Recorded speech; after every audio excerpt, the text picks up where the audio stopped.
Hello everyone, I'm Xiaogan.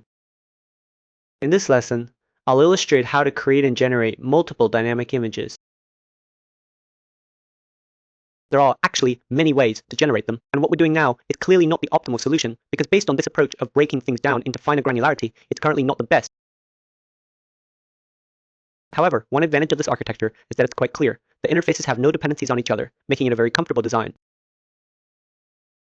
After we finish this part, I can explain to you how to optimize it. That is, whether you should prioritize space or prioritize time. Right. Well, for now, this is minimal, convenient for our design. Let's first take a look. If we have multiple images, I explained in the last lesson. That is how to do it with a single image. For multiple images, let's put this thread aside for now. Okay, here we have the game thread. Okay, let's still use this real method. For example, 1, 2, 3, 4, 5. We are at N and here N plus M. Then here is our render thread.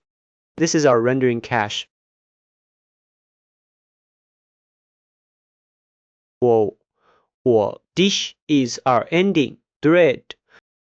We designed it this way for now. Now we have multiple images. How do we design it for multiple images? First, we still register the callbacks that need to be registered. Find all of these. After registration, let's register chapter 1. For example, in chapter 1, we issue a command here. Then it comes over. It returns this pixel data. So this is, we give it a 1 pixel. Then in chapter 2, during chapter 2, we continue to issue this command, right? Then in chapter 3, it sends this data over. Yeah. So we are A21. Yes. Then at the third frame, you can see we draw it like this. Take a look. Wait a moment. At the third frame, for example, our third frame, we issue this command again. Then it returns as the third frame's 31p. This is okay. Then we do it like this. At the same time, we need to record this time. That is our delta time. Delta time, right? Then we have this time.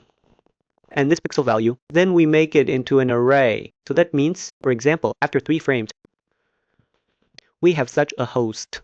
For example, there is such a host. There is such a host. And this host, here are its colors. And here is our time. For example, this is 16 milliseconds, and this is 32 milliseconds, and this is 48 milliseconds. So this side is colors. Colors too, right. Colors, right. This misspelling of cal doesn't seem important. So obviously, there is such an array here. This set as our data. Then when we are at the dn frame, we have already finished cutting. We directly pack this delta, throw it into the adding thread. Then we let the adding thread be here.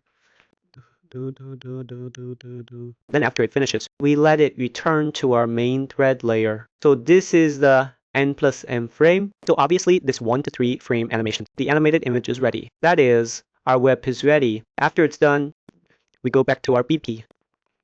I'm not sure about this process, whether everyone understands it. Actually how we designed it before. Previously, actually, we used the green. It actually means after we collect an element after one element, we just threw it into any thread. But now we have collected multiple elements.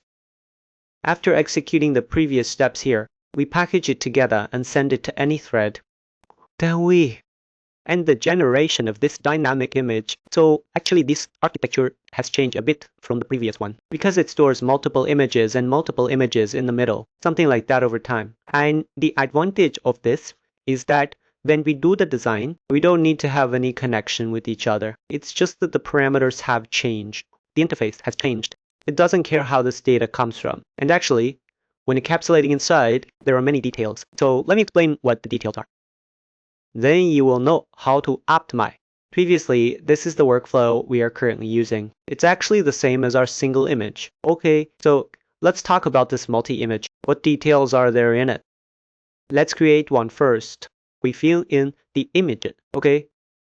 Its details are actually like this. Yes. Okay. In this place, it will first, for example, this mute. Let's write a mute first. Mute.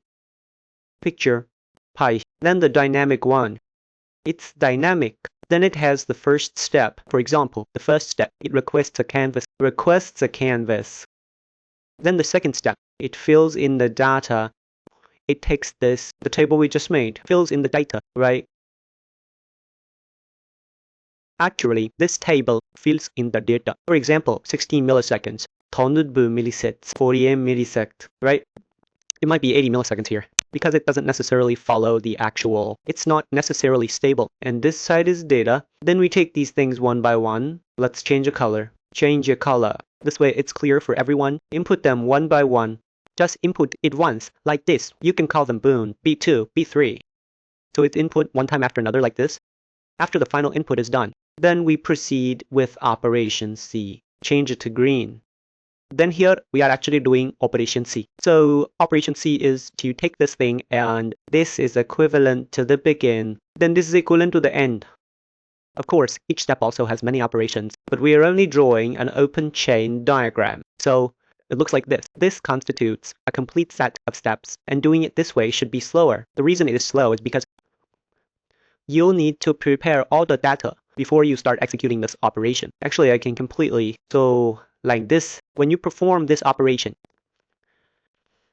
it can also be time consuming. So this is our current architecture. I mean, how to optimize it, if you want to optimize it. After optimization, it will actually look like this. If you are interested in this, if you have commercial needs, you can finish listening to my lecture and then go ahead and optimize. That is completely fine because this optimization is quite complex. This is the game thread. This is the render thread.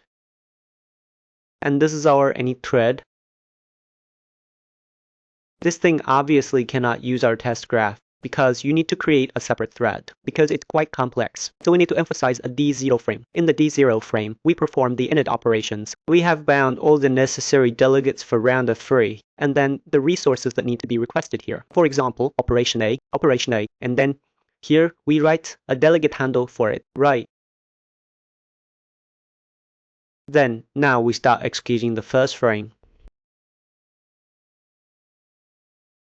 Okay, then after the first frame executes, this is equivalent to our games 3's. Here, game 3's initiate a screenshot request here, then retrieve the uploaded data here. After obtaining the uploaded data, we immediately proceed to execute the B1 operation.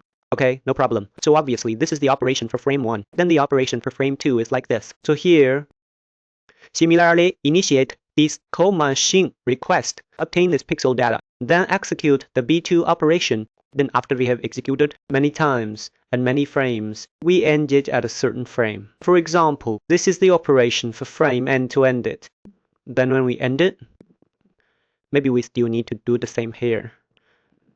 To obtain this data, then take this data and go back. And this place is equivalent to B3. Or you can call it operation C. Then at this point, it will come back once. So we draw a red horizontal line. Then here, it comes back once. It hasn't changed that line yet. Okay, we draw a horizontal line. Then it comes back from here. See? This kind of design is obviously much faster because you are essentially offloading this part of the work.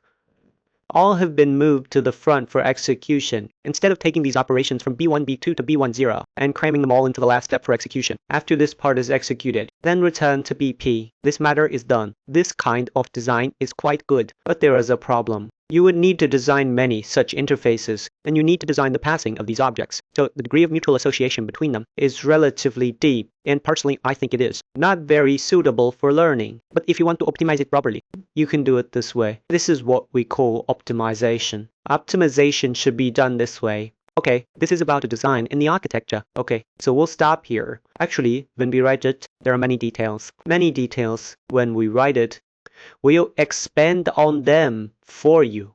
Okay, for example, if you have an image now and you only want to decode the core 500 pixels in the middle, then you might need to go back inside this return, inside this pixel data, just do a simple filter. Okay, we'll stop here for this lesson.